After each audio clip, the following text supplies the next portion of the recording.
श्रीराम समर्थ. श्रोते हो, आपण ऐकत आहात श्री गोंदवलेकर महाराज यांचे प्रवचन. सुख त्यागात आहे, भोगात नाही. अमुक हवे असे वाटले आणि ते मिळाले नाही म्हणजे दुःख होते. अमुक हवे असे वाटूच देऊ नये. परमात्मा ठेवील त्या समाधान मानावे, याचेच नाव वैराग्य. आपण विषयात बुडतो आहोत आणि पुन्हा विषयाचीच कास धरली तर आपण अधिकाधिक नाही का बुडणार. विषयाची आस धरणे म्हणजे त्याचे दास होण्यासारखेच आहे. मनुष्य सुखाकरिता धडपड करतो आणि अंती दुःखमय अशा विषयाची आशा करतो. सुख त्यागात आहे, भोगात नाही, हे पुष्कळांना पटत नाही. परिसाला लोखंड लागले म्हणजे त्याचे सोने होते, पण रुपयाचे काही सोने होत नाही.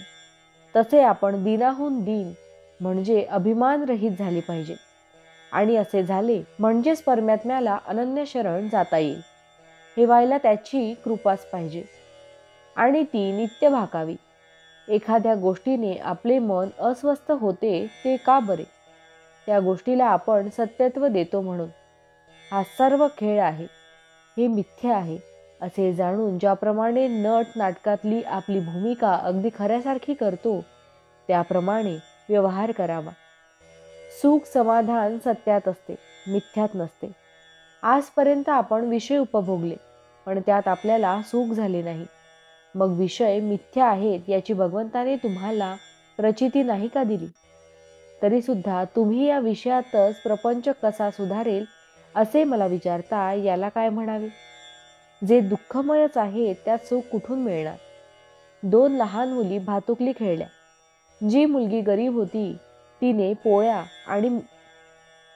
पोळ्या आणि गुळांबा केला, पण जी श्रीमंत होती तिने मात्र श्रीखंड आणि बासुंदी केली.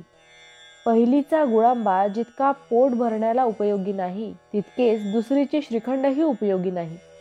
तसे प्रपंचाचे खरेपण आहे. प्रपंच असण्यासाठी बायको आणि मुले यांची गरज आहेच असे नाही. जो दुसऱ्यावर अवलंबून असतो तो प्रपंचीच असतो. म्हणून मनुष्य एकटा असला तरी प्रपंचीच असतो.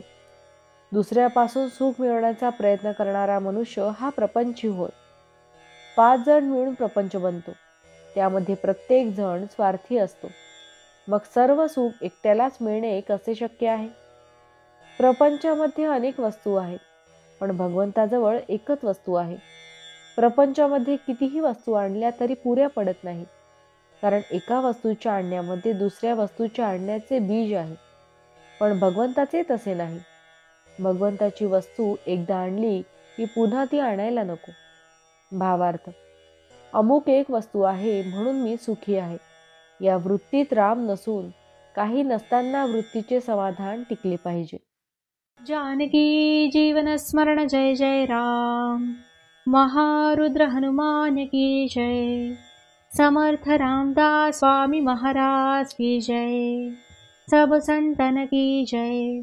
श्री अनंत कोटि ब्रह्मांड नायक राजाधिराज सच्चिदानंद सद्गुरु श्री ब्रह्म चैतन्य महाराज की जय.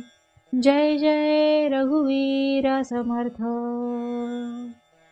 आता आपण 13 वेळा नामस्मरण करूया.